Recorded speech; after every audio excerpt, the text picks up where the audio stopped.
वंदे मातरम राष्ट्रीय ध्वजाचा अवमान करणाऱ्या प्रियाताई महेश शिंदे यांचा धिक्कार असो।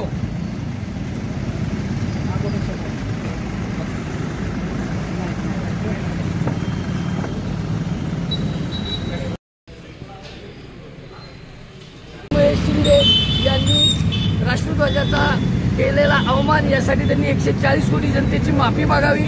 दुसरा विषय आहे आमचे दलित बांधव सूरज शिलवंत मसवडच्या पलीकडचं एक गाव आहे आमचं गोंदवले खुर्द म्हणून, तिथील कार्यकर्त्याने खाजगी सावकारी कंटाळून आत्महत्या केलेली आहे।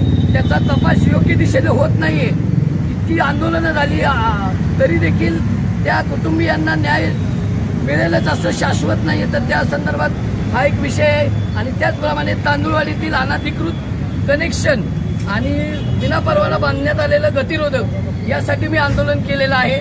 तर मला नुसती 5व्या दिवशी पत्र दिलं ग्रामपंचायत तांदूळवाडी यांनी की आपण आपलं आंदोलन मागे घ्या, मी आपल्या सगळ्या गोष्टीची पूर्तता करतो।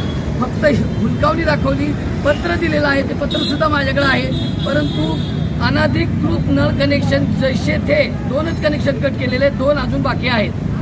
मग स्वतःचे लागेबांधे किंवा स्वतःचे राजकीय हितसंबंध जोपासण्यासाठी जर प्रशासन खुर्चीचा गैरवापर करत असेल तर अशा या प्रशासनाच्या निषेधार्थ मी निश्चित स्वरूपात आंबेडकर चळवळीतील कार्यकर्ता, शाहू फुले आंबेडकर विचारांचा कार्यकर्ता म्हणून संविधानिक मार्गाने हे आंदोलन करत आहे।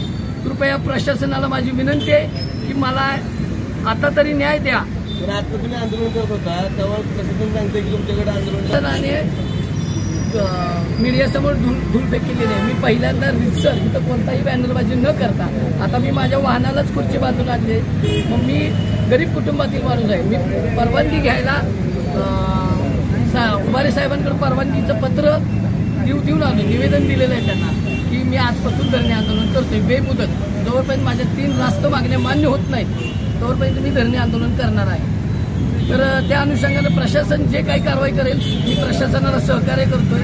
आजवर माझी आज तागायत केलेलं कोणतंही आंदोलन कोणालाही इजा पोहोचवणारं नव्हतं नाही आणि कधीच भविष्यात नसणार आहे। जय भीम, जय शिवराय, जय संविधान।